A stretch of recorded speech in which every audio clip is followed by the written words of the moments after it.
Assalamualaikum warahmatullahi wabarakatuh.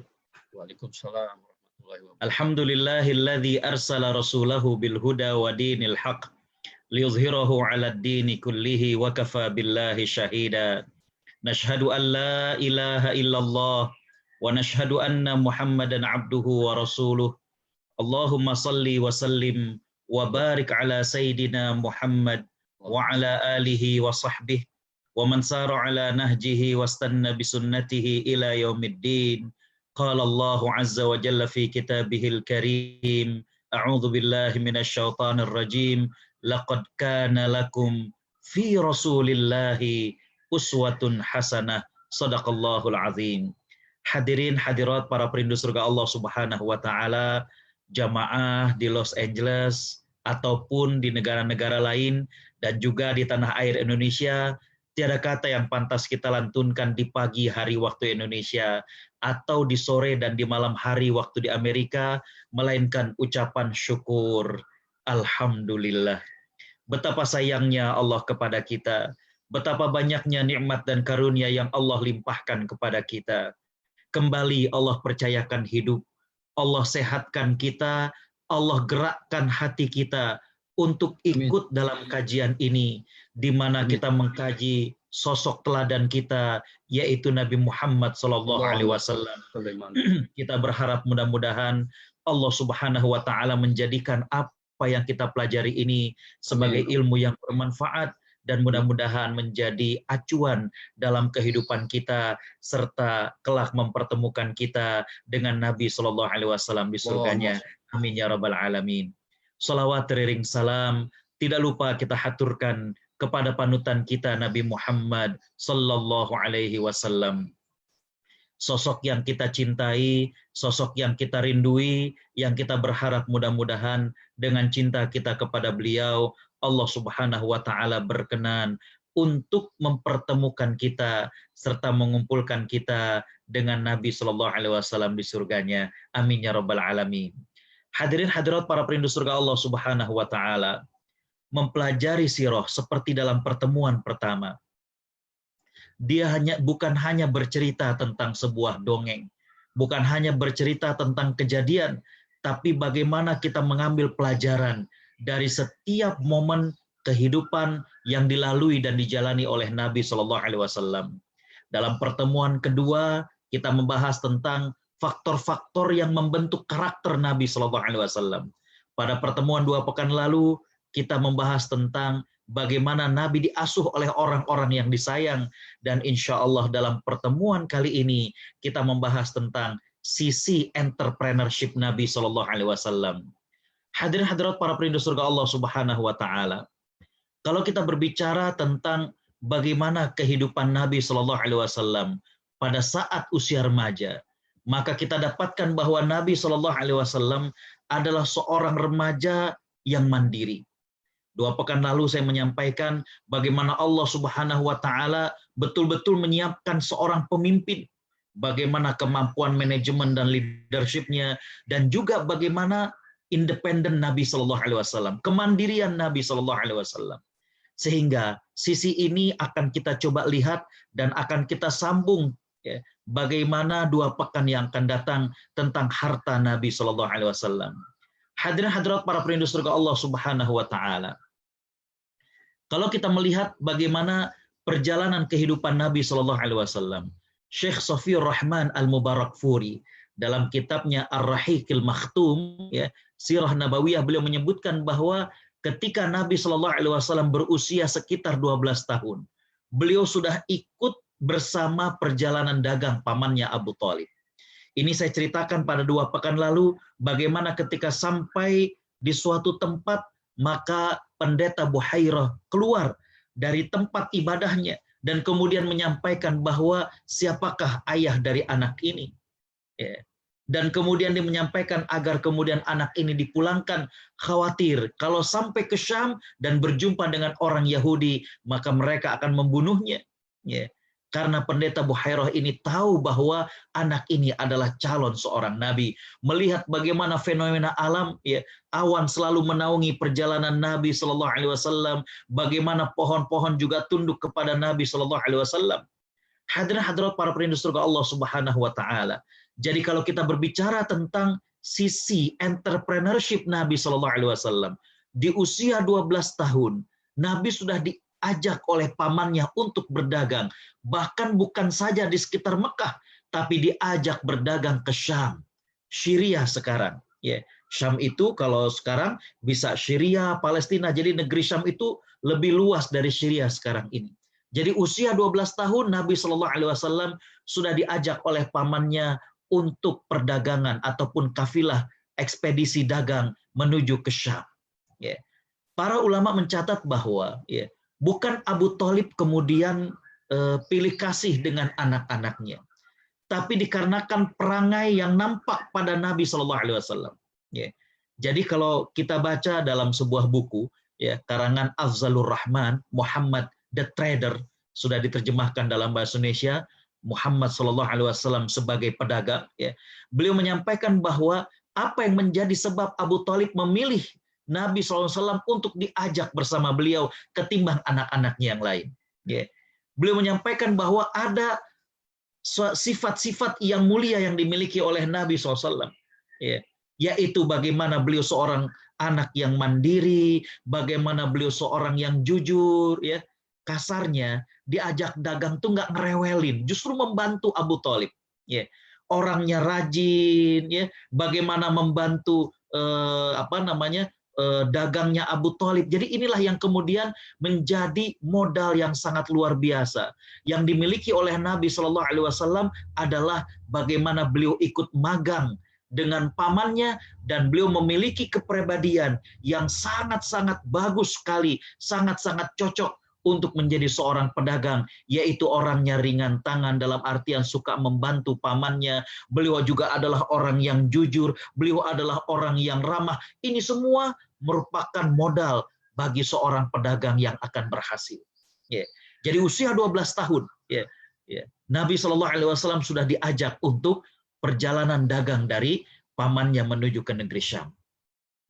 Hadirin hadirat para perindu surga Allah Subhanahu wa taala, ya. Bisnis dagang Nabi Shallallahu alaihi wasallam ya, bukan hanya beliau sebagai seorang yang magang dengan bisnis dari pamannya, ya.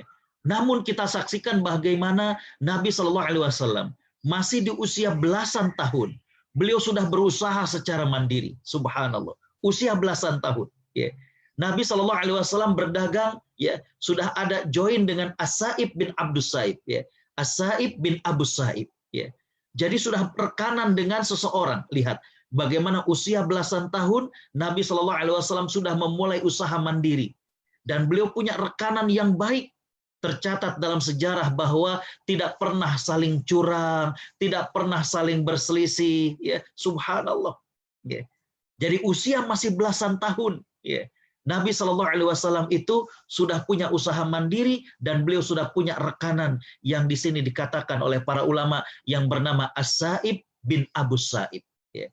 Dan tercatat dalam sejarah bahwa rekanan bisnis dengan Nabi SAW ini maka tidak pernah, ya, Nabi dengan As-Sa'ib bin Abu Sa'ib ini nggak pernah saling berselisih, nggak pernah saling bertengkar, nggak pernah saling curang. Subhanallah. Usia belasan tahun. Ya. Sekali lagi bahwa ini merupakan modal bagi seorang pedagang, ya, yaitu memiliki attitude, memiliki moral yang sangat-sangat luar biasa. Jujur, baik, ringan untuk membantu, dan lain sebagainya. Ya. Hadirat para perindu surga Allah Subhanahu wa taala, ya. Nabi Shallallahu alaihi wasallam kemudian mendapatkan banyak sekali kepercayaan. Ya. Para pemodal-pemodal di Mekah, para orang-orang kaya di Mekah, mereka percaya dengan Nabi Muhammad SAW. Ya. Sehingga mereka kemudian mempercayakan barang dagangannya untuk dibawa oleh Nabi SAW. Di sini beliau kemudian menjadi manajer, ya. Manajer perdagangan dari para investor. Jadi orang-orang kaya di Mekah, mereka mau untuk invest. Ya. Dan hadir khotaliman rahimakumullah, sistemnya adalah bagaimana Nabi SAW menjadi manajer. Ya, dan ini bagi hasil, Nabi bukan bekerja kepada mereka, tapi Nabi SAW menjadi rekanan, share profit, ya, share profit dengan investasi yang diberikan atas kepercayaan orang-orang kaya yang ada di Mekah. Ya, subhanallah. Di usia 17 tahun, beliau sudah memimpin sebuah ekspedisi perdagangan ke luar negeri. Umur 17 tahun, subhanallah. Tadi saya katakan umur 12 tahun, beliau diajak oleh pamannya untuk ke Syam, namun ya, menurut riwayat atas saran daripada pendeta Buhairah, maka Nabi Shallallahu Alaihi Wasallam kembali lagi ke Mekah. Namun selang beberapa tahun kemudian, menurut para ulama setelah Hilful Fudul, yaitu umur Nabi 15 tahun, Nabi SAW kembali berniaga ke Syam, diajak oleh pamannya. Ya. Lihat bagaimana reputasi Nabi SAW sangat baik, ya, dari orang-orang kaya di Mekah yang mereka bersedia untuk menjadi investor. Ya. Ini tidak mudah orang mempercayakan hartanya untuk dibawa oleh seseorang. Ya. Tidak mudah untuk mendapatkan investasi dari orang lain. Ini terbangun karena reputasi Nabi Shallallahu Alaihi Wasallam. Bagaimana sosok kepribadian beliau, bagaimana beliau dikenal dengan Al-Amin, dan dengan apa yang beliau miliki dari karakter ini mendatangkan keuntungan yang berlipat. Inilah yang menarik hati orang-orang kaya, para investor-investor di Mekah. Dan usia 17 tahun, dia dalam berbagai kitab sejarah dikatakan Nabi Shallallahu Alaihi Wasallam sudah memimpin sebuah ekspedisi dagang ke luar negeri. Lihat, ya, umur 17 beliau sudah memimpin bagaimana perjalanan dagang menuju ke luar negeri. Hadirin khotal iman rahimakumullah, subhanallah. Ya, jadi umur 12 beliau baru mau ikut magang, tapi kembali lagi berapa tahun kemudian beliau ikut dagang dengan pamannya. Bagaimana kemudian beliau ya memiliki rekanan, ya beliau usaha mandiri ya dengan As-Sa'ib bin Abu Sa'ib, dan umur 17 tahun beliau sudah memimpin sebuah ekspedisi perdagangan, membawa dagangan, membawa harta yang dipercayakan oleh para investor atau orang-orang kaya di Mekah. Subhanallah. Hadirat para perindu surga Allah Subhanahu wa taala. Ya. Tercatat ya, bahwa Nabi Shallallahu Alaihi Wasallam ya, selain dari para investor orang-orang kaya yang ada di Mekah, termasuk diantaranya adalah Khadijah radhiyallahu anha. Ya. Dalam riwayat bahwa Khadijah radhiyallahu anha pernah mempercayakan sampai 4 kali ekspedisi perdagangan ya, untuk dibawa oleh Nabi Shallallahu Alaihi Wasallam. Ya. Ada ke Syria, ada ke Jorash, daerah Syam juga, arah ke Palestina, ada ke Bahrain, dan ada ke Yaman. Yeah. Dan disinilah yang kemudian kita baca dalam sejarah bagaimana Khadijah radhiyallahu anha kemudian mengutus Maisarah untuk membersamai Nabi SAW. Maisarah ini nama laki-laki, ya. Jangan salah, jangan dianggap kemudian loh kok Nabi bersama dengan kepercayaan dari Khadijah bernama Maisarah. Tidak, Maisarah ini nama laki-laki ya. Jadi Khadijah mendapatkan masukan dari Maisarah, mendapatkan testimoni dari Maisarah. Bagaimanakah Nabi Shallallahu Alaihi Wasallam pada saat berdagang, bagaimanakah perilakunya, dan inilah yang kemudian menjadikan Khadijah tertarik. Ya. Nanti kita akan cerita pada sesi tertentu, Khadijah kemudian tertarik dengan Nabi Shallallahu Alaihi Wasallam. Ya. Sebagai seorang pengusaha, Khadijah radhiyallahu anha, beliau tahu betul bahwa karakter yang dimiliki Nabi SAW ini merupakan modal utama dalam dunia bisnis. Ya. Beliau punya modal yang sangat hebat, yaitu kepribadian beliau. Ya. Sifat-sifat yang layak untuk dimiliki oleh seorang pedagang. Ya. Bagaimana jujur, bagaimana Nabi seorang yang terpercaya, bagaimana Nabi orang yang memenuhi janji, bahkan bukan itu saja, Nabi cerdik. Ya, jadi bukan hanya jujur, Nabi cerdik. Ya. Sehingga kemudian selalunya apa yang Nabi Shallallahu Alaihi Wasallam bawa dalam perniagaan dan kembali ke Mekah mendapatkan keuntungan yang besar. Jadi kembali bahwa usia 17 tahun Nabi Shallallahu Alaihi Wasallam sudah dipercaya oleh para investor di Mekah untuk membawakan barang dagangannya, dibawa ke luar negeri untuk dijualkan oleh Nabi SAW, termasuk nanti kembali ke Mekah dengan membawa dagangan yang akan dijual di Mekah. Subhanallah. Ya, ya. Yang dibawa oleh Khadijah saja, dagangan Khadijah yang dibawa oleh Nabi SAW tercatat 4 kali. Ya. Hadirin khotal iman rahimakumullah. Ya. Nabi SAW ya, bukan saja dipercaya oleh para orang-orang kaya di Mekah, tapi di tempat dia berdagang, Nabi Shallallahu Alaihi Wasallam juga memiliki reputasi yang baik. Ini yang luar biasa. Ya. Jadi Nabi selain dikenal sebagai Al-Amin di Mekah, dan dipercaya oleh orang-orang Mekah, Nabi Shallallahu Alaihi Wasallam juga punya reputasi baik, ya. Di Yaman, di Syria, di Jordan, di Irak, di Basrah, dan kota-kota perdagangan lainnya di Jazirah Arab. Subhanallah. Ya, hadirin khotal iman rahimakumullah. Ya, saya jadi teringat dengan apa yang pernah saya tulis dalam renungan saya. Saya mengatakan, ya, bukan seberapa banyak orang yang mengenal kita, tapi seberapa banyak orang yang terkesan baik dengan kita. Ya. Jadi dalam bergaul, dalam berinteraksi, dalam bermasyarakat, itu bukan kemudian, oh saya udah dikenal, saya terkenal, bukan. Ya. Tapi yang menjadi ukuran adalah seberapa banyak orang yang merasa senang, yang merasa bahagia, yang merasa simpati berkenalan dengan kita.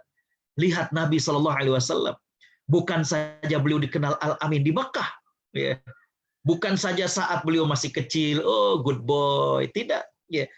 Ini biasanya kalau udah berkaitan dengan dagang, bisnis, harta, aduh subhanallah. Tapi lihat bagaimana Nabi SAW. Ya, tadi saya katakan selain beliau dipercaya oleh orang-orang Mekah, beliau juga memiliki reputasi yang baik, ya, di kalangan para pedagang-pedagang di kota-kota yang ada di Jazirah Arab. Ya.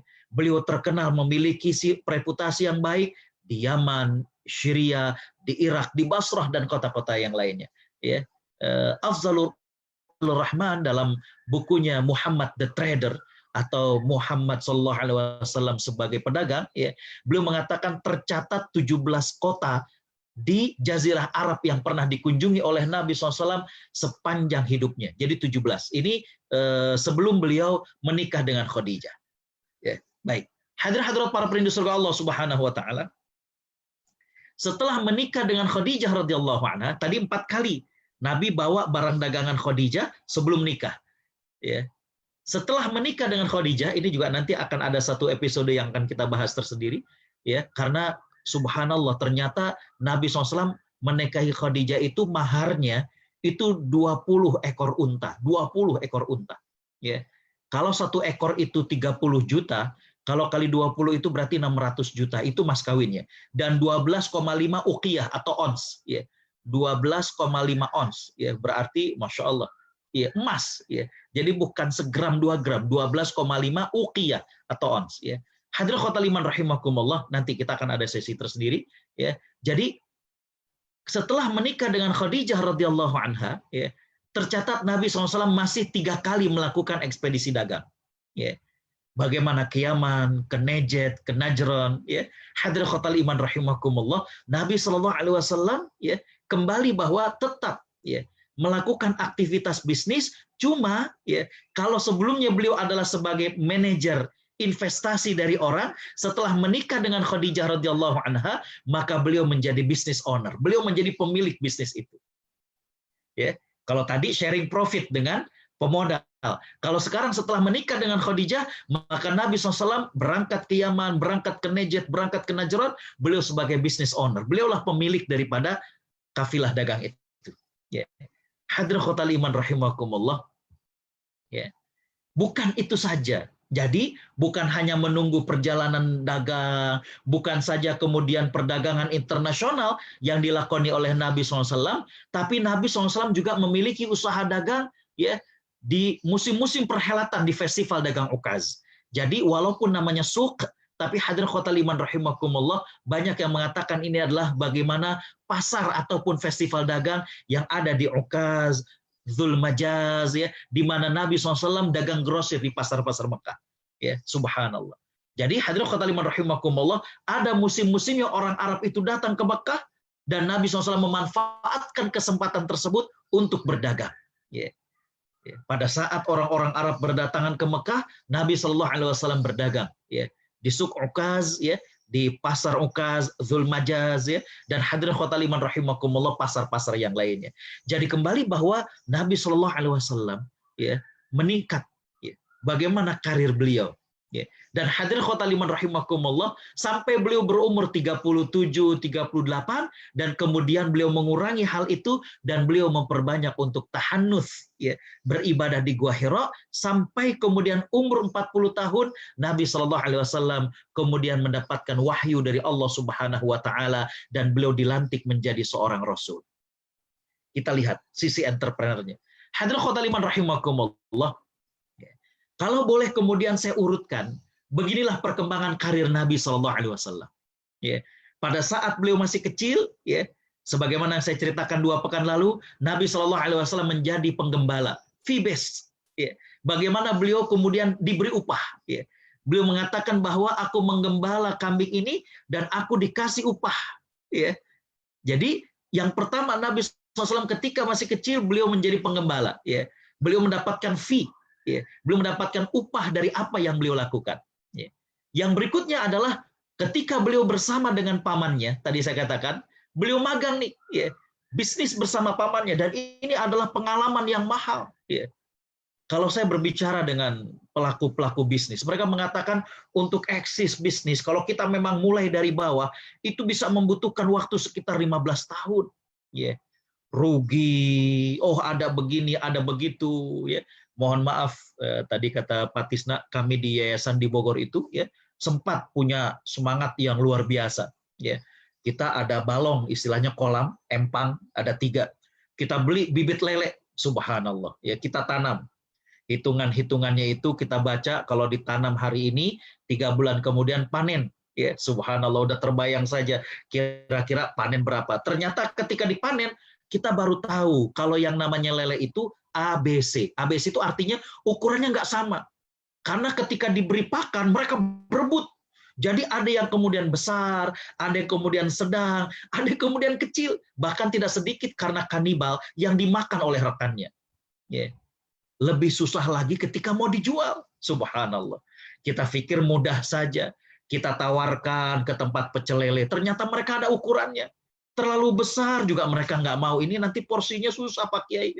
Kita pengen yang 1 kilo sekitar 8 ekor. Jadi pantas untuk subhanallah. Ya. Jadi ternyata ya saya jurusan hadis dan kemudian pengen coba-coba untuk ternak lele dan jualan lele. Oh, ini tidak mudah. Ya. Saya bicara dengan para pelaku bisnis, needs itu perlu sekitar 15 tahun untuk settle. Nabi SAW mendapatkan kesempatan magang. Yeah. Ini adalah pelajaran yang sangat luar biasa. Bagaimana Nabi melihat cara bawa dagangannya, cara menawarinya, ya, bagaimana mengemasnya, ya, dan lain sebagainya. Ya. Jadi fase yang berikutnya usia Nabi 12 tahun, 13 tahun, 14 tahun, 15 tahun adalah internship. Bagaimana Nabi magang dengan bisnis pamannya. Ya. Yang kemudian setelah beliau berumur 15 tahun tadi saya katakan, bagaimana Nabi SAW kemudian membuka usaha sendiri, bisnis manager. Beliau sudah menjadi bisnis manager. Ya. Saya katakan tadi bagaimana beliau ya, join venture dengan As-Sa'ib bin Abi Sa'ib. Ya. Hadirin khotul iman rahimakumullah, bukan itu saja. Di usia 16-17 tahun, ya, dengan reputasi yang bagus di kalangan para pebisnis, maka Nabi Shallallahu Alaihi Wasallam kemudian naik menjadi investment manager. Bagaimana beliau menjadi manajer atas investasi orang-orang kaya yang ada di Mekah. Dan hadirin khotul iman rahimakumullah, saat beliau menikah dengan Khadijah radhiyallahu anha, beliau menjadi business owner. Dan hadirin khotul iman rahimakumullah, meminjam istilah salah seorang pakar ekonomi, ketika beliau diangkat menjadi rasul, beliau menjadi financial freedom. Ya, bebas, subhanallah. Ya, financial freedom. Ya, hadirin khotul iman rahimakumullah, ya, inilah bagaimana perkembangan karir Nabi Shallallahu Alaihi Wasallam. Ya. Dan insya Allah akan kita bahas 2 pekan yang akan datang. Betulkah Nabi itu seorang yang fakir? Ya. Coba kita bayangkan Nabi Shallallahu Alaihi Wasallam, ya, itu menikahi Khadijah dengan mas kawin 20 ekor unta dan 12,5 ons emas. Emas, subhanallah.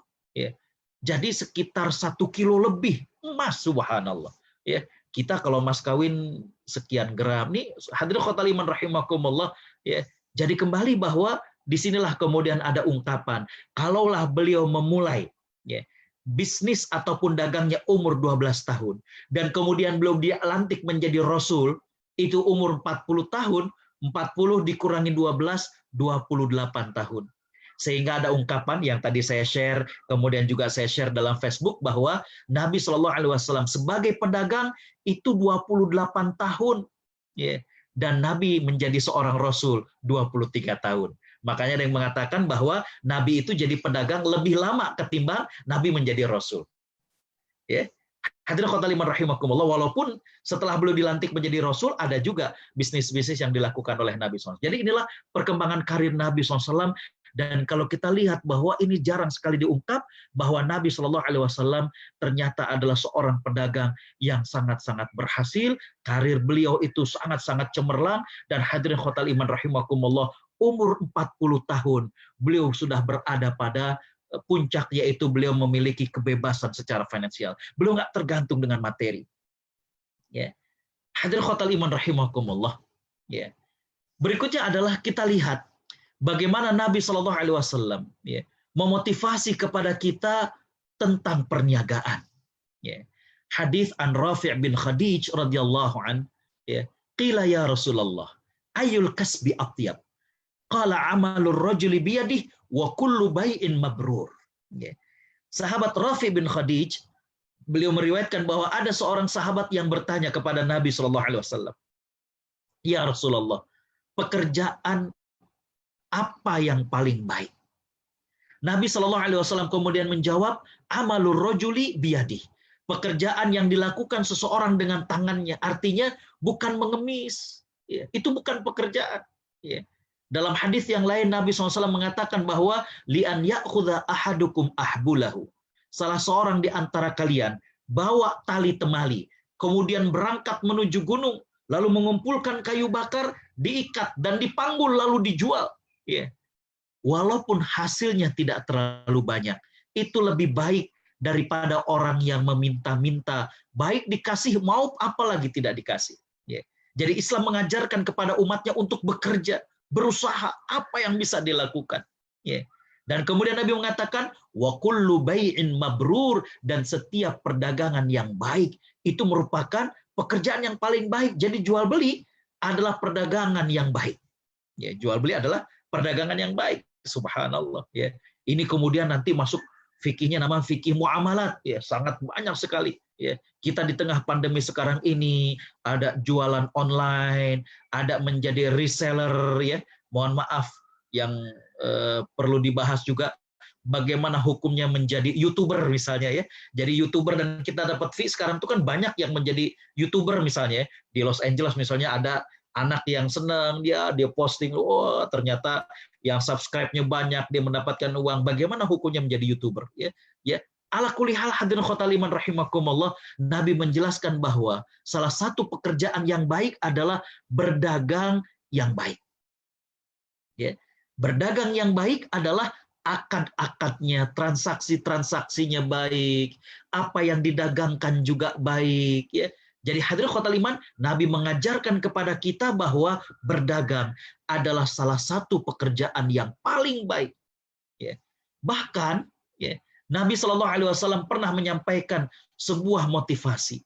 Nabi SAW mengatakan, at-tajir as-saduq al-amin ma'an nabiyyin was-siddiqin wasyuhada. Pedagang-pedagang yang jujur, terpercaya, akan dibangkitkan bersama para nabi, bersama orang-orang yang jujur, bersama para syuhada. Hadir khotal iman rahimakumullah, ketika di bulan Ramadan, ada lembaga amil zakat Indonesia, yaitu Inisiatif Zakat Indonesia, dan juga Masjid Al-Aqsa de Latinos BSD, itu minta mengkaji tentang rahasia kesuksesan dagang para sahabat. Karena ternyata setelah kita kaji, selama ini kita membahas sahabat itu banyak sedekahnya. Kita lihat bagaimana Utsman bin Affan sedekahnya, bagaimana Abdurrahman bin Auf sedekahnya, bagaimana sahabat Thalhah bin Ubaidillah sedekahnya. Bahkan kita bahas sahabat Thalhah bin Ubaidillah, pernah beliau pergi ke suatu kampung, dan hadir khotal iman rahimakumullah, satu kampung tersebut beliau danai orang-orang miskinnya, janda-janda tuanya, hadir khotal iman rahimakumullah, bahkan wanita-wanita yang akan melahirkan memerlukan biaya, beliau danai. Saking terkesannya dengan sahabat Thalhah bin Ubaidillah, dicatat dalam sejarah bahwa tidak ada satupun wanita yang melahirkan saat itu melainkan anaknya dikasih nama dengan Thalhah. Subhanallah, saking terkesan. Nah, kita sering membaca tentang kedermawanan para sahabat, Tapi pernahkah kita kemudian membayangkan, ini sahabat uangnya dari mana? Bisnisnya dari mana? Ya. Ketika Nabi SAW dengan para sahabat ke Madinah, ya, hadir khotaliman rahimakumullah, kan orang-orang Yahudi menguasai bisnis di Madinah. Mereka menggunakan sistem ribawi, bagaimana para pedagang yang menyewa kios di pasar Yahudi dibungakan dan lain sebagainya.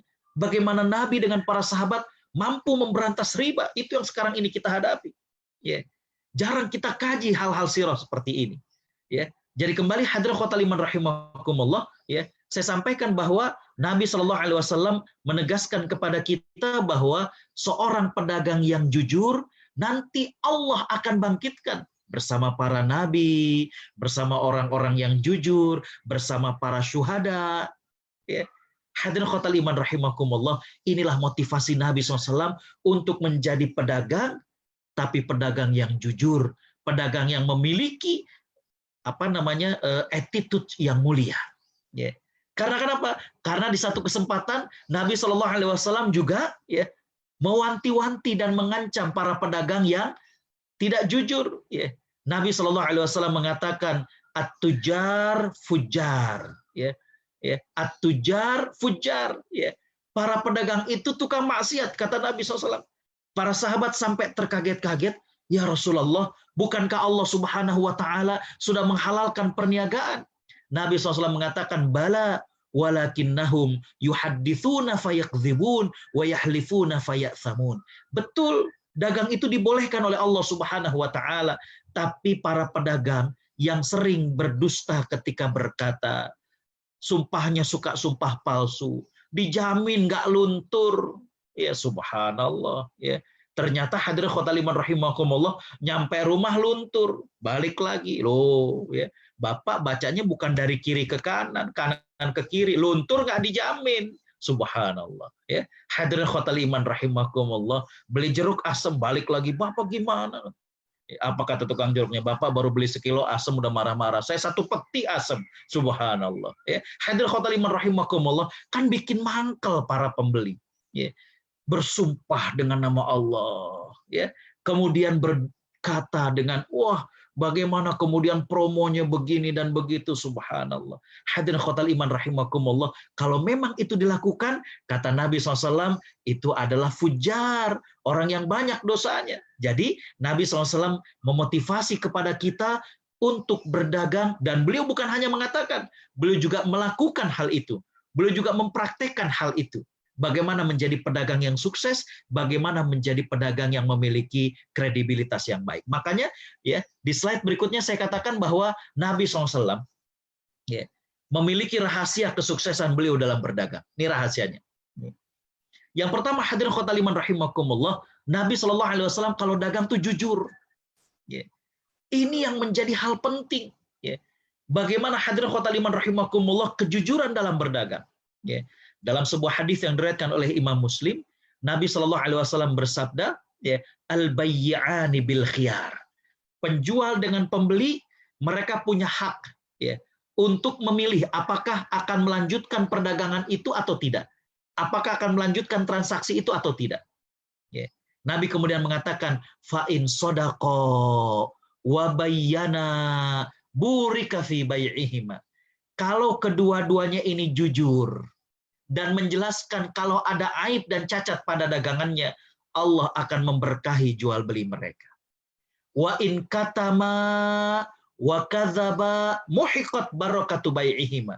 Kalau keduanya ini berdusta, menutupi cacat yang ada pada barang, maka Allah akan cabut keberkahan dari jual belinya. Ya, jadi dagang itu yang jujur. Ya. Hadirin khotaliman rahimakumullah, kalau enggak bikin kapok orang. Ya. Coba orang makan ke suatu tempat, dilupa menanyakan daftar harga. Ketika dia akan bayar, terkaget, ya Allah kok segini harganya. Ya. Jual belinya mungkin terjadi, tapi karena terpaksa, hadirin khotaliman rahimakumullah, Allah cabut keberkahan. Caranya apa? Ya.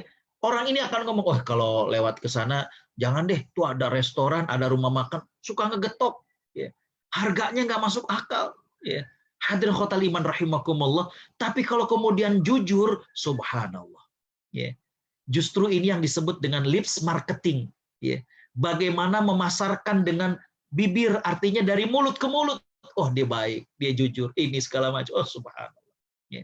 Hadirin khotal iman rahimakumullah. Jadi rahasia kesuksesan dagang Nabi SAW yang pertama adalah beliau berdagang dengan jujur. Ya. Beliau berdagang dengan jujur.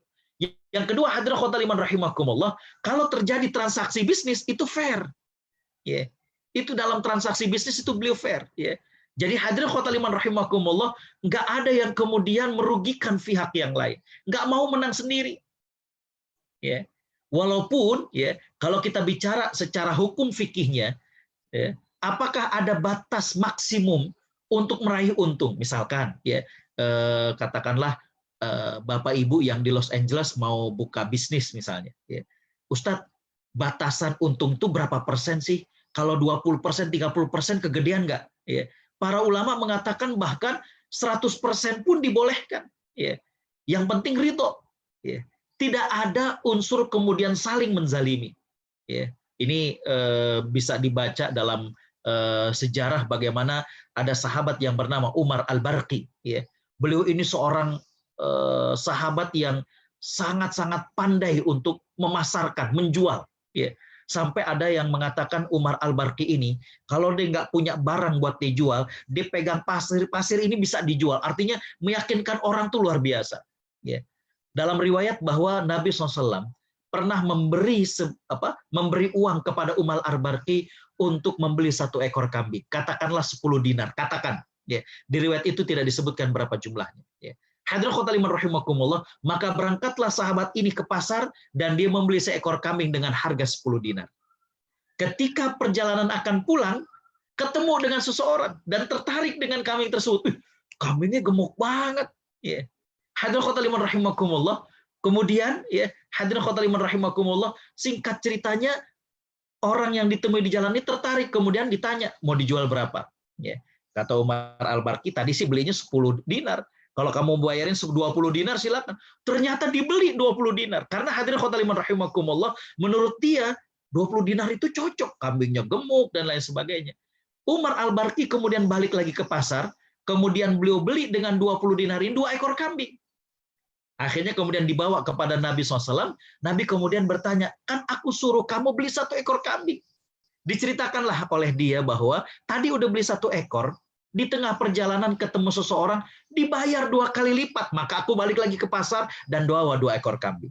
Jadi berdasarkan dari hadirin khotal iman rahimakumullah, riwayat tersebut, mengambil keuntungan itu nggak ada batas persentasenya. Ya. Cuma harus fair. Ya. Tidak boleh kemudian menjadikan orang itu tertipu. Ya. Nggak boleh. Ya. Hadirin khotal iman rahimakumullah, Nabi SAW dalam transaksi bisnisnya, beliau fair dengan teman dengan rekan bisnisnya. Ya. Yang berikutnya yang dilakukan oleh Nabi SAW yang menjadikan kesuksesan beliau dalam berbisnis adalah hadirin khotal iman rahimakumullah, beliau nggak pernah membuat pelanggan komplain, nggak pernah. Ya, ini yang subhanallah. Ya, beliau nggak pernah bikin pelanggan komplain. Ya. Apa yang beliau lakukan? Yang pertama selalu menjaga janji. Ya. Kalau janjinya begini, begini. Ya. Kalau spek ataupun barangnya itu kayak gini, begini, ya, subhanallah, ya. Ini saya sampaikan karena memang banyak yang menonton di YouTube, di Facebook, ya. Saya mengatakan bagi yang menggeluti bisnis online, hati-hati dengan ini, ya. Jangan sampai kemudian orang pesennya apa, kemudian yang nyampainya apa. Ini nggak boleh, ya. Bagaimana spesifikasi ataupun detail dari barang yang dipesan harus kemudian kita sesuaikan, ya. Jadi Nabi SAW itu nggak pernah membuat pelanggan komplain. Ya. Hadirin khotal iman rahimakumullah. Ya. Yang kedua, Nabi SAW menyerahkan barang ya, tepat pada waktunya. Subhanallah. Ya. Coba hadirin khotal iman rahimakumullah yang pernah merasakan bikin surat undangan ya, untuk pernikahan, untuk resepsi, tapi percetakannya lama. Kita mau ngebagiin dan lain sebagainya. Itu kan bikin pelanggan komplain. Ya. Tapi Nabi SAW tidak. Nabi menyerahkan barang sesuai dengan waktu yang dipesan. Subhanallah. Ya. Ada seorang sahabat, beliau di tengah pandemi kemarin karena nggak boleh kita banyak keluar, jadi beliau ingin cukur rambut sendiri. Ya, artinya dengan istri, dengan anaknya. Beliau pesan online. Ya. Pisau cukur, hadirin khotul iman rahimakumullah, memang hebat. Di situ barang Anda sudah dikirim. Barang Anda sampai di anu. Barang Anda lalu kemudian sampai kepada suatu pesan, barang Anda sudah diterima. Padahal nggak diterima, subhanallah. Ya. Masih 3 hari kemudian baru barang itu diterima, itu pun salah. Ya. Gunting cukur ataupun apa namanya alat cukur elektrik yang dipesan, yang nyampe timbangan. La haula wala quwata illa billah. Hadirin khotul iman rahimakumullah, Nabi itu nggak pernah bikin pelanggan komplain. Ya. Yang berikutnya Nabi bertanggung jawab. Ya. Apabila ada sesuatu, ya, Nabi SAW bertanggung jawab. Jadi inilah kesuksesan dagang Nabi SAW. Ya. Yang mana hadirin khotul iman rahimakumullah, dalam istilah modern sekarang disebut dengan yang pertama kepuasan konsumen. Ya. Customer satisfaction. Ya. Bagaimana tujuannya adalah bagaimana memuliakan daripada konsumen. Konsumen ini kemudian biar bisa puas, ya. Bagaimana quality kepada para konsumen, ya. Yang kemudian adalah pelayanan yang unggul, ya. Ini juga sangat penting, ya. Di mana hadirin khotul iman rahimakumullah, hal-hal yang bersifat syariah harus tampil pelayanannya unggul, ya. Memudahkan, jangan sampai kemudian bikin susah, ya. Bagaimana kemudian tadi konsumen itu diperlakukan dengan mulia sehingga kemudian merasa nyaman, ya. Kemudian hadirin khotul iman rahimakumullah memiliki kompetensi, ya. Inilah yang dimiliki oleh Nabi SAW, ya. Berikutnya juga adalah efisiensi, transparansi, persaingan yang sehat dan kompetitif. Hadirin khotul iman rahimakumullah, inilah yang menjadi rahasia kesuksesan Nabi SAW dalam berdagang. Dan hadirin khotul iman rahimakumullah, saya katakan tadi bahwa Nabi SAW, ya, menapaki perjalanan dagang beliau dari mulai usia yang sangat remaja sampai hadirin khotul iman rahimakumullah ketika Allah Subhanahu wa taala melantik beliau menjadi seorang rasul. Ya. Di mana hadirin khotul iman rahimakumullah, beliau menapaki ini semuanya dengan memiliki modal yang sangat hebat, yaitu kepribadian Nabi SAW. Dan ini yang kemudian diakui dalam ilmu marketing, dalam ilmu manajemen sekarang, bagaimana Nabi SAW, ya, yang menjadi tujuannya adalah agar kemudian pelanggan itu, konsumen itu kemudian puas. Ya. Makanya Nabi SAW pernah, ya, Nabi mengecek bagaimana di pasar, Nabi lihat bagaimana kurma di atas itu bagus, kering. Kemudian Nabi SAW memasukkan tangannya ke dalam, dan Nabi SAW dapati basah. Ya. Maka Nabi SAW kemudian mengatakan, Man ghasyana falaisa minna, siapa yang menipu kami, maka bukan termasuk daripada golongan kami. Ya. Nabi memberikan pelayanan yang unggul, ya. Janji ditepati, ada order barang diusahakan, ya, untuk sesuai dengan waktu pemesanan, bagaimana spek barangnya, ya. Begitu juga hadirin khotul iman rahimakumullah, barang-barangnya itu yang berkualitas, ya. Betul-betul barang-barang yang kompeten, barang-barang yang baik, ya, yang beliau jual ini, ya. Dan hadirin khotul iman rahimakumullah, bagaimana beliau juga melakukan efisiensi tadi saya katakan, ya, dengan kebaikan yang beliau lakukan, dengan kejujuran yang beliau lakukan, maka menjadi marketing tersendiri dari mulut ke mulut untuk disampaikan. Ini efisiensi yang sangat luar biasa, ya. Mengurangi kos yang sangat besar yang disebut dengan marketing, ya. Hadirin khotul iman rahimakumullah, bagaimana beliau juga transparan, ya. Bagaimana beliau menyampaikan kalau ada kekurangannya dari produk ini, jangan kemudian melebih-lebihkan, ya, daripada kebaikan yang dimiliki oleh suatu produk, ya. Bagaimana kemudian hadirin khotul iman rahimakumullah, seandainya pun, ya, saya pernah ditanya hal ini, seandainya pun kita tidak harus menunjukkan kekurangan-kekurangannya, tapi bagaimana kita menjelaskan kelebihan barang yang kita jual dengan proporsional, ya. Jangan kemudian ekspektasi orang sangat-sangat luar biasa, tapi ternyata, ya, hadirin khotul iman rahimakumullah, apa yang kita jual ini adalah sesuatu jauh dibayangkan dari apa yang kita sampaikan, ya. Yang berikutnya Nabi SAW, apabila bersaing ini adalah persaingan yang sehat dan kompetitif. Nah, ini yang luar biasa, ya. Nanti kita lihat bagaimana para sahabat ketika Abdurrahman bin Auf hijrah ke Madinah, hadirin khotul iman rahimakumullah, subhanallah. Yang pertama kali beliau lihat di pasar, oh, pasar ini dikuasai oleh orang-orang Yahudi. Dan mereka menerapkan sistem ribawi. Ketika ada yang meminjam, bunga berbunga. Ya. Ketika pedagang di kios-kios tersebut, bagaimana uang sewanya begini dan begitu. Nah, hadirin khotal iman rahimakumullah, Nabi SAW ya, mencontohkan kepada para sahabat bagaimana persaingan bisnis yang sehat dan kompetitif. Ini yang sangat luar biasa. Ya, yang sangat luar biasa. Bersaing sehat dan kompetitif, subhanallah. Tidak saling menginjak di antara para pengusaha-pengusaha muslim. Ya. Bahkan kompetitif. Bagaimana kemudian saling mengisi. Ya. Itulah rahasia kesuksesan dagang Nabi Shallallahu Alaihi Wasallam. Hadirin khotal iman rahimakumullah. 2 minggu yang akan datang kita akan coba bahas. Setelah kita lihat bahwa Nabi adalah seorang pedagang. Ya. Benarkah Nabi itu fakir? Ya. Sering digambarkan bahwa Nabi itu fakir. Ya. Atau hadirin khotal iman rahimakumullah, itu tadi saya katakan beliau berada pada tingkat financial freedom, ya. Itu pilihan beliau, ya. Kita akan bahas tentang harta Nabi SAW, ya. Tahukah hadirin bahwa berapa banyak hamba sahaya yang pernah dibebaskan oleh Nabi SAW? Satu hamba itu berapa dibelinya? Berapa banyak yang sudah dibebaskan oleh Nabi, ya. Tahukah hadirin khotal iman berapa banyak unta tunggangan Nabi SAW, ya. Ada yang dinamakan Al-Qaswa, ada yang dinamakan Al-Jad'a, ada apakah itu 3 ekor unta ataukah satu unta dengan nama yang sama? Ya, belum lagi kemudian dengan keledainya, belum lagi dengan bighal. Bighal itu keledai kawin dengan kuda, ya. Hadirin khotal iman rahimakumullah, belum lagi liqah, ya. Liqah itu unta perahnya dan juga kendaraan-kendaraan Nabi SAW, ya.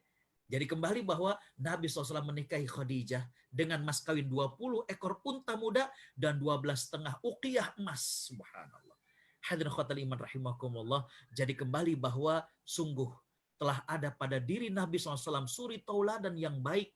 Nabi SAW mengajarkan kepada kita untuk bekerja. Dan di antara pekerjaan yang baik adalah berdagang. Dan Nabi SAW adalah seorang panutan bagi kita. Bagaimana sisi entrepreneurship Nabi SAW. Beliau adalah orang pedagang yang sukses. Bagaimana beliau meniti karirnya. Tadi saya katakan dari mulai beliau mendapatkan fee menjadi penggembala. Lalu beliau kemudian menjadi magang, ya, internship dengan pamannya. Lalu beliau kemudian menjadi business manager. Lalu beliau kemudian menjadi investment manager. Lalu kemudian beliau menjadi business owner. Dan puncaknya adalah beliau betul-betul tidak terikat dengan dunia, yaitu menjadi financial freedom. Beliau bebas, berkaitan dengan keuangan ini bebas, ya. Hadirin khotal iman rahimakumullah, itulah sosok yang mulia, yaitu Nabi Shallallahu Alaihi Wasallam, yang bukan saja toladan dalam ibadah, bukan saja toladan bagaimana dengan keluarga, juga toladan bagi kita selaku muslim untuk bekerja, berusaha, sehingga kemudian kita bisa menjadi pribadi yang banyak bermanfaat. Hadirin khotal iman rahimakumullah, waktu juga yang memisahkan kita. Saya kembalikan ke Pak Tisna. Jazakumullah ahsanal jaza. Assalamualaikum warahmatullahi wabarakatuh. Waalaikumsalam warahmatullahi wabarakatuh. Masya Allah, subhanallah. Sangat bermanfaat sekali Ustadz. Dan sejarahnya begitu indah sekali. Dari mulai kecil sampai umur 12 sudah mulai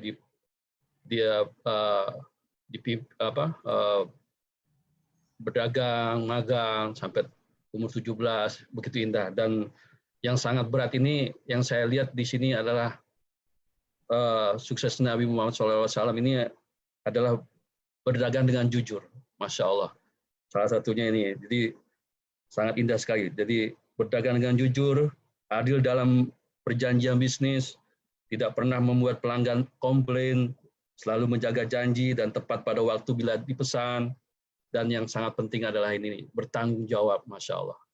Ya, untuk kali ini semua untuk para jamaah, alhamdulillah Ustadz, virtual ini disaksikan 75 jamaah di Zoom ini, Masya Allah. Dan ini di Amerika juga ada. Dan untuk Ustadz, untuk tanggung jawab kali ini, ada beberapa tanggung jawab Ustadz. Saya bacakan atau Ustadz yang membacanya? Terserah Pak Tisna. Pertanyaannya, iya, baik saya bacakan Ustadz ya. Ini dari Benny DJ. Apakah sistem bagi hasil dalam perdagangan sudah berlaku lazim pada budaya dagang Quraisy ketika itu? Atau memang Rasulullah yang berusia belia itu yang memulainya? Tepatnya kapan konsep dagang dengan bagi hasil itu ada di Jazirah Arabia? Apakah ada konsep dagang lain yang dilakukan Rasulullah SAW? Silakan Ustaz. Bismillahirrahmanirrahim. Alhamdulillah, salatu wassalamu ala Rasulillah wa ba'd. Terima kasih buat Pak Beni ya atas pertanyaan yang bagus sekali ya. Kalau kita lihat bahwa sistem bagi hasil dari perdagangan ini ya, wallahu alam, yang saya ketahui bahwa sebelum ini dimulai oleh Nabi SAW sifatnya itu adalah ujroh ya. Jadi sebelum Nabi SAW menawarkan ini, yang ada itu adalah sistemnya upah ya. Jadi orang punya dana kemudian mempekerjakan orang ya. Nah, Nabi SAW kemudian memperkenalkan dengan bagaimana sistem bagi hasil, dan ini sangat menarik ya. Sehingga kemudian win-win solution ya, karena effort yang dikeluarkan oleh Nabi SAW dengan membawa dagangan dengan penuh amanah, kemudian juga mendagangkannya ya, ini tentunya perlu dihargai dengan baik. Dan ketika kemudian menjadi polanya adalah bagi hasil, tentunya rasa kepemilikannya, kemudian juga semangat untuk mendagangannya juga menjadi semakin besar. Jadi kembali bahwa sebelum Nabi SAW memperkenalkan bagi hasil ini, wallahu alam, yang saya ketahui adalah sistem dagang di Arab itu adalah mempekerjakan dengan sistem ujroh. Jadi orang kerja ya, kemudian diupahin ya. Nah, ini dampaknya jadi ya, tentunya sisi negatifnya tentunya adalah orang rasa kepemilikannya sangat-sangat kurang ya. Nah, Nabi SAW kemudian memperkenalkan dengan sistem bagi hasil seperti ini ya. Kemudian apakah ada konsep dagang lain yang dilakukan Rasulullah SAW? Konsep dagang lain yang dilakukan Rasulullah SAW tentunya ada ya, dan itu tentunya sebagaimana yang kita fahami dari hadis-hadis Nabi, dan kemudian diambil menjadi beberapa akad ya, menjadi beberapa akad di mana ada yang menjadi sistem ju'alah ya. Ju'alah itu kalau sekarang itu ya seperti promo ya, dia artinya dia bukan diupah, jadi dia mempromosikan barang dagangan. Kalau kemudian ada yang laku, maka kemudian dia mendapatkan ja'al, dia mendapatkan fee daripada promonya itu. Jadi itu di antara pola dagang yang lain. Jadi kembali ada yang sistemnya ujroh, digaji, dibayar, ada yang kemudian mudharib, menjadi sharing fee ya, yaitu bagaimana kemudian bagi hasil, dan ada yang al-ja'al. Ja'al ini adalah dia membantu mempromokan, misalkan Pak Beni punya barang, gimana kalau saya jualin ya Pak ya, boleh, kalau misalnya laku saya dapat sekian, kalau nggak laku ya nggak dapat apa-apa. Jadi saya nggak ada Pak Beni nggak ada kewajiban menggaji saya itu menjualkan dan saya mendapatkan ja'al, mendapatkan fee ketika saya berhasil menjualkan. Jadi itu di antara beberapa pola yang diperkenalkan oleh Nabi SAW, dan tentunya ada pola-pola yang lain yang kita kenal dalam fikih muamalah. Demikian, wallahu a'lam. Terima kasih Ustadz. Berikutnya Ustadz dari Bapak Darwin. Dagang jadi berkembang pesat zaman modern ini. Bukan dagang barang saja, tapi ada dagang barang juga jasa-jasa. Apakah jasa-jasa termasuk kategori dagang? Silakan Bapak Ustaz. Bismillahirrahmanirrahim. Alhamdulillah, salatu wassalamu ala Rasulillah. Hadirin khotal iman rahimakumullah, menarik ya. Dari Pak Darwin ya, berkaitan dengan perdagangan modern ya. Sebagaimana yang kita fahami bahwa dagang ini bukan saja barang sekarang ini, tapi juga bisnis jasa ya. Dan ini hadirin khotal iman rahimakumullah bisa termasuk kepada kategori dagang ya, di mana dengan jasa ini seseorang bisa mendapatkan fee ya, dan ini dibolehkan ya. Banyak hal yang sekarang itu contoh kecil, misalnya tadi saya katakan tentang reseller, misalnya reseller ini ya. Jadi ada misalkan Pak Darwin punya konveksi misalnya baju ya, kemudian harganya berapa, saya membantu menjualkan ya. Nah, hadirin khotal iman rahimakumullah, jadi jasa ini yang kemudian apa namanya mendapatkan fee, dan masih banyak yang lain saya kira di bidang apa namanya travel agent, di bidang simsaroh, artinya kalau di kita itu, kalau di Jakarta namanya percaloan, itu jasa ya.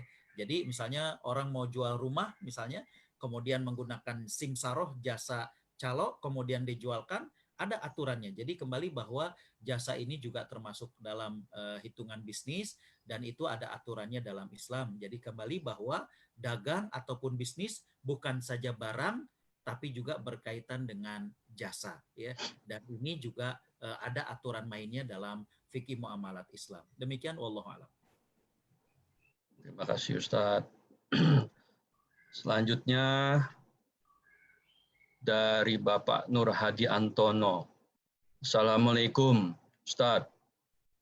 Apakah Nabi Muhammad SAW masih tetap berdagang setelah menjadi Nabi dan Rasul? Terima kasih. Ya. Bismillahirrahmanirrahim. Alhamdulillah, salatu wassalamu ala Rasulullah. Terima kasih ya.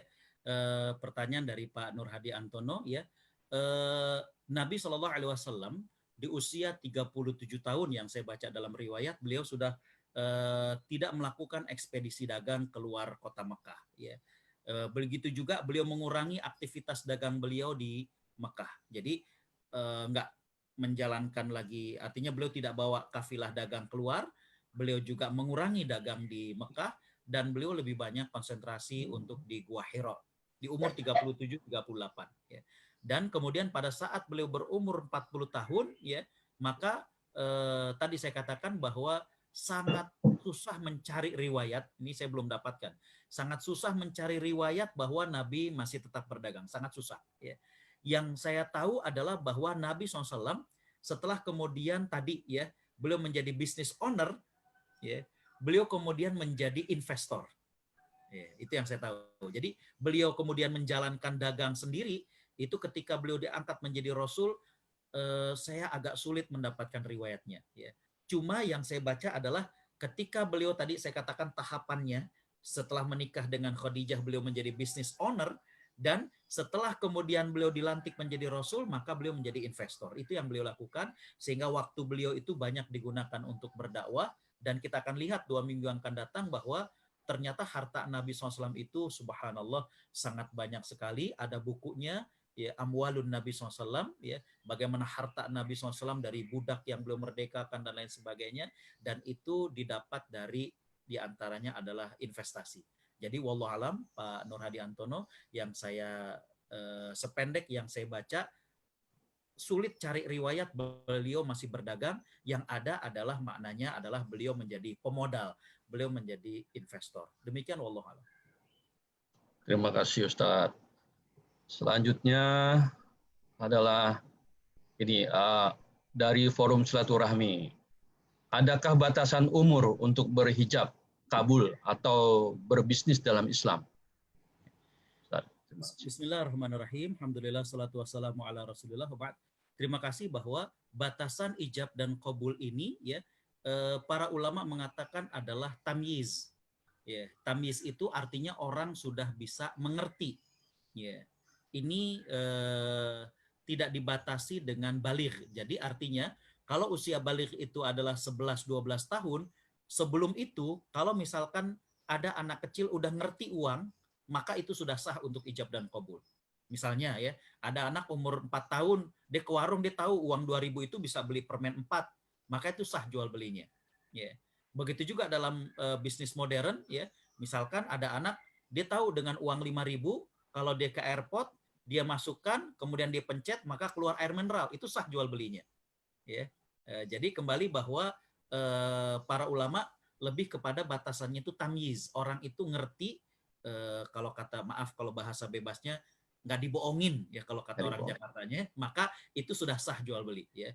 Kalau boleh saya katakan adalah kalau untuk jual beli yang ringan kayak beli kerupuk, beli ciki, beli permen, maka anak yang belum akil balik tapi udah ngerti 2.000 itu dapat apa, maka jual belinya sudah sah, dan nggak perlu untuk kemudian akad seperti jual beli yang lebih ini. Jadi saya katakan para ulama lebih kepada mengatakan tamyiznya.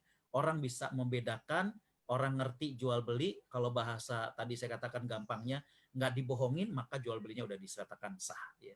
Wallahu a'lam. Terima kasih Ustadz.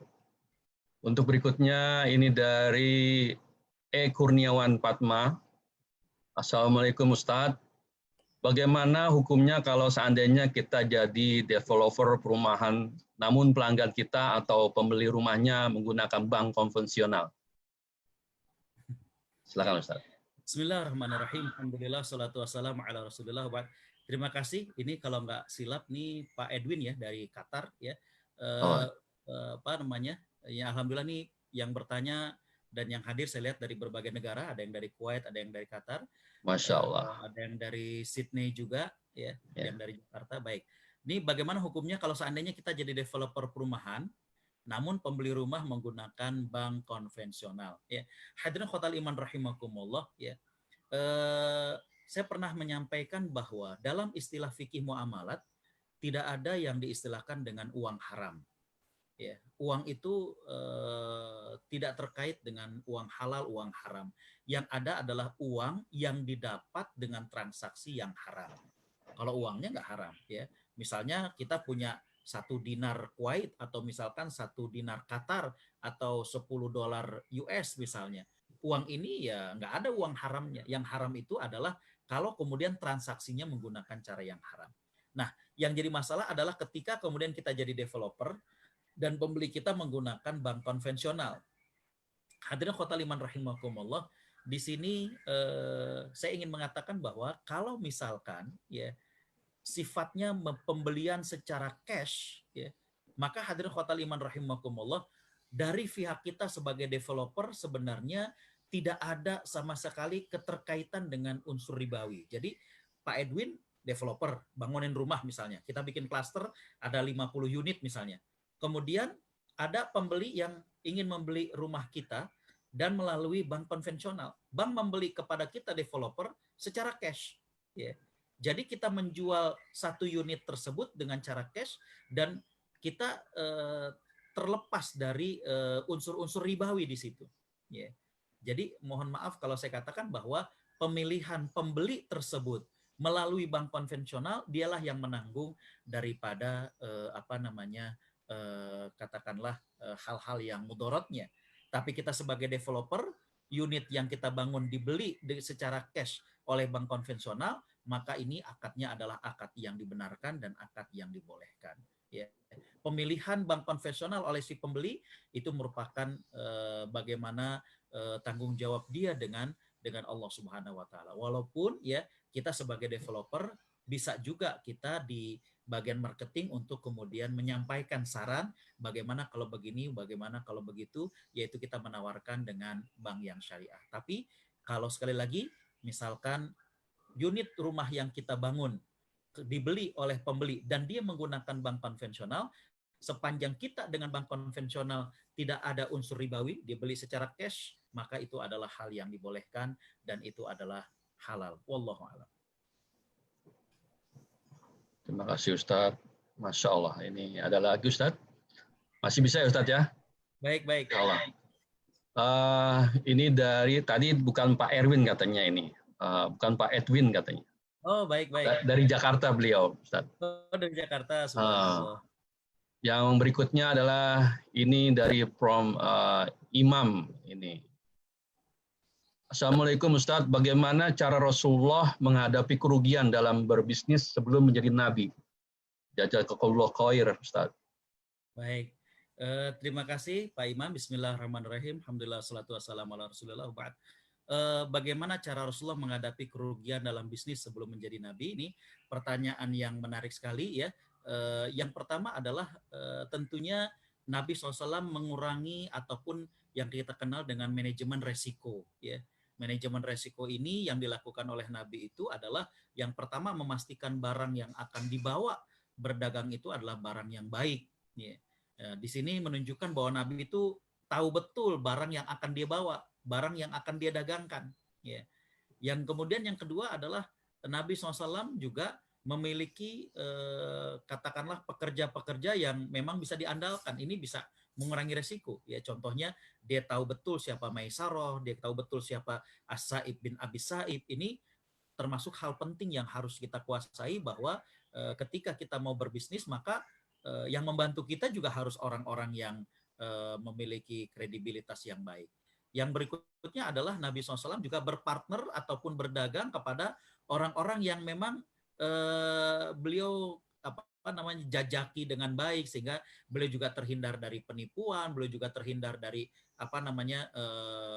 katakanlah hutang yang mangkrak dan lain sebagainya. Jadi itu baru sependek yang saya ketahui, nanti mungkin bisa saya baca lagi, tapi intinya adalah Nabi SAW tadi mengenal betul, mengetahui betul barang yang akan beliau bawa, barang yang akan beliau dagangkan, ya. Yang kemudian adalah Nabi SAW mengetahui betul siapa yang membantu beliau dalam bisnis itu, kemudian beliau juga tahu betul relasi ataupun rekanan ataupun konsumen, sehingga kemudian beliau tidak dirugikan, beliau tidak ditipu, beliau tidak curangi dan lain sebagainya. Itu diantaranya. Wallahu a'lam.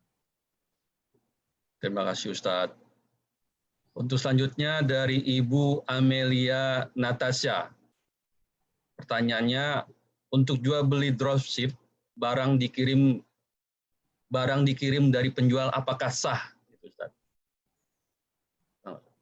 Bismillahirrahmanirrahim. Alhamdulillah, salatu wassalamu ala rasulillah. Hadirin khotal iman rahimakumullah. Untuk dropship ataupun dropship itu kan polanya adalah bagaimana kita menjualkan, ya, kemudian kita nunggu, ya, dari kiriman dari yang orang punya barang tersebut, ya. Di sini kalau saya boleh sarankan adalah yang pertama, hadirin khotat, memang ada yang mengatakan bahwa ini agak cacat jual belinya karena dia menjual apa yang tidak dia miliki, ya. Jadi misalnya saya tawarkan ke siapa tadi yang bertanya itu, ya, kalau misalnya saya menjual ke Pak Tisna misalnya, Pak mau motor nggak, ya, tapi ternyata motornya itu nggak ada gitu, atau motornya itu belum saya miliki, maka ada hadis, ada riwayat yang memang tidak membolehkan hal itu. Namun saya mengatakan bahwa dropship ini adalah modelnya ju'alah, modelnya itu fee, ya. Jadi bagaimana saya menjualkan motor orang kepada Pak Tisna, kalau laku saya dapat fee, kalau nggak laku ya saya nggak harus digaji gitu, ya. Dropship itu demikian. Jadi wallahu alam, ya, secara singkatnya saya demikian. Nanti kalau misalnya kurang jelas kita bisa japrian dan ada detailnya bagaimana aturan dari DSN, Dewan Syariah Nasional, terkait dengan reseller ataupun dropship ini. Demikian wallahu alam. Terima kasih Ustadz. Berikutnya insya Allah ini terakhir Ustadz. Dari KAM Institute, Ustadz, bagaimana caranya menetapkan besaran keuntungan atau margin atas produk yang kita jual? Itu Ustadz, silakan Ustadz. Bismillahirrahmanirrahim. Alhamdulillah, salatu wassalamu ala rasulillah. Terima kasih, bagus sekali, ya, bagaimana menetapkan besaran keuntungan atau margin atas produk yang kita jual, ya. Tentu hadirin khotal iman rahimakumullah, di sini kalau kita ada produk yang akan kita jual, bukan saja harga produksinya, ya, tapi bisa juga ditambahkan dengan biaya-biaya yang lainnya, ya, biaya-biaya yang lain. Contoh misalkan gini, sederhana saja, ya, pada saat kita memproduksi katakanlah baju, ya, maka hadirin khotal iman rahimakumullah, ini selain daripada harga produksinya baju tersebut, maka perlu juga untuk kemudian dihitung, ya, bagaimanakah operasional dari baju ini, ya. Misalnya baju ini harganya biaya produksinya 10.000 misalnya, tapi dia akan ada ini, ada itu, ada ini, itu, kemudian dibagi dengan jumlah, kemudian juga studi kelayakan kira-kira bisa dijual berapa, maka kemudian kita dapati harga yang di situ. Jadi kembali bahwa saya kira lebih detailnya di sini saya lihat banyak yang orang-orang bisnis, tadi angkanya juga bisnis dan sebagainya. Untuk lebih teknisnya saya akan saya tanyakan kepada mereka, tapi secara intinya adalah bahwa menetapkan besaran keuntungan itu adalah bukan saja dari harga produksi, tapi juga perlu ditambah dengan hal-hal yang lain. Karena ketika kita harga produksi baju 10.000, tapi kan ada bagaimana menggaji karyawannya, bagaimana untuk promonya dan lain sebagainya, itu semua ditotal, kemudian dibagi berapa pieces dari baju tersebut, lahirlah bagaimana kemudian harga jual dan demikian. Saya kira demikian. Secara teknisnya nanti akan saya coba tanyakan kepada yang lebih pandai. Demikian, wallahu a'lam. Terima kasih Ustadz, Masya Allah. Begitu banyak pertanyaan dan alhamdulillah terjawab semua. Semoga apa yang jadi jawaban itu menjadi bermanfaat bagi yang menjalankannya. Dan langsung aja Ustadz, kiranya sepertinya tidak ada pertanyaan lagi, dan langsung kiranya Ustadz memberikan doa dan doa kafaratul majlis. Dan ini ada permintaan doa Ustadz, untuk mohon doanya untuk Ibu Agustina binti Usman Hasibuan, ibu dari Ibu Bardina dan Ibu Novalinda Ustadz. Silakan tafadhol Ustadz doa. Astaghfirullahaladzim, astaghfirullahaladzim, astaghfirullahaladzim. Bismillahirrahmanirrahim. Alhamdulillahirabbil alamin. Hamdan syakirin, hamdan na'imin, hamdan yuwafi ni'amahu wa yukafi mazidah. Ya Rabbana lakal hamdu wa lakal syukru kama yanbaghi li jalali wajhika wa 'azimi sultanik. Amin Allahumma Allah. ala Muhammad wa ala alihi wa sahbihi ajma'in. Allahumma ighfir lana dhunubana wa israfana fi amrina wa thabbit aqdamana wansurna. Amin Allahumma. Allahumma ighfir lana wa liwalidina warhamhum kama rabbawna. Amin Allahumma. Rabbana hab lana min azwajina wa dhurriyyatina qurrata a'yun waj'alna lil muttaqina imama. Amin Allahumma mardana wa mardal muslimin. Amin Allah. Ya Allah, kami semua yang ikut pengajian ini, Amin Allah. seluruhnya tunduk kepada, seluruhnya mengakui kebesaran Amin. nikmat-Mu. Allahumma ya Allah, di antara kami ada 2 orang ibu yang sedang sakit. Amin Allah. Nah, Ibu Novalinda, Allahumma ya Allah, berikanlah kesabaran kepada keduanya. Amin. Berikanlah kesembuhan kepadanya. Allahumma ya Allah, kembalikanlah mereka kepada kami, kepada keluarganya dalam keadaan sehat walafiat, dan juga kepada kami yang sedang sakit. Allahumma ya Allah, berikanlah kesembuhan kepada mereka semuanya. Berikanlah ketabahan. Allahumma ya Allah, berkahilah rezeki kami. Amin Allah. Dari rumah kami. Amin Allah. Hamba-hambamu yang pandai bersyukur. Allahumma ya Allah, jadikanlah kami mampu mengikuti jejak Nabi-Mu, mengikuti sunnah Nabi-Mu. Ya Allah ya Tuhan. Amin Allah. Angkatlah segala wabah dan pandemi ini. Amin Allahumma amin. Pandemi ini kami rindu berkumpul kembali dengan sahabat dan keluarga kami.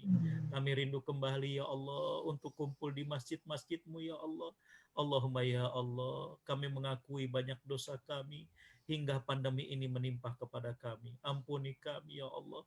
Rabbana amin Allah. Dunya hasanah wa fil akhirati hasanah wa qina adzabannar. Amin Allah. Subhanaka rabbina rabbil izzati amma yasifun. Amin. Wa salamun alal mursalin. Walhamdulillahi rabbil alamin. Terima kasih Ustadz, Masya Allah. Dan yang sudah menyampaikan tausiahnya, semoga apa-apa yang sudah dijelaskan, sudah diuraikan, bisa bermanfaat dan dapat dipelajari, serta kita semua bisa mempraktekkan dan menjalankan dalam kehidupan kita sehari-hari. Amin. Amin. Dan terima kasih pula kepada seluruh jamaah dimanapun berada, dan untuk bisa join di virtual ini, insya Allah kita bisa bertemu kembali di acara virtual berikutnya. Dan saya selaku moderator, mohon maaf jika ada salah-salah kata atau kalimat yang kurang berkenan di hati, jika ada kebenaran datangnya dari Allah Subhanahu wa Ta'ala, dan jika ada salah datangnya dari diri saya pribadi. Kurang lebihnya, mohon maaf. Billahi taufiq wal hidayah. Assalamualaikum warahmatullahi wabarakatuh. Saya tutup kafaratul majlis ta'lim ini dengan subhanaka Allahumma wa bihamdika asyhadu an la ilaha illa anta astaghfiruka wa atubu ilaik. Assalamualaikum warahmatullahi wabarakatuh. Terima kasih Ustaz. Salam semua di Jakarta Ustaz. Syukron Ustaz. Terima kasih Ustaz. Terima kasih Ustaz. Syukron. Ya, Assalamualaikum. Waalaikumsalam wabarakatuh. Nah, syukron nak. Thank you nak ya. Sama-sama. Insyaallah. Dadang, thank you semuanya. Terima kasih Kang Dadang ya. Assalamualaikum.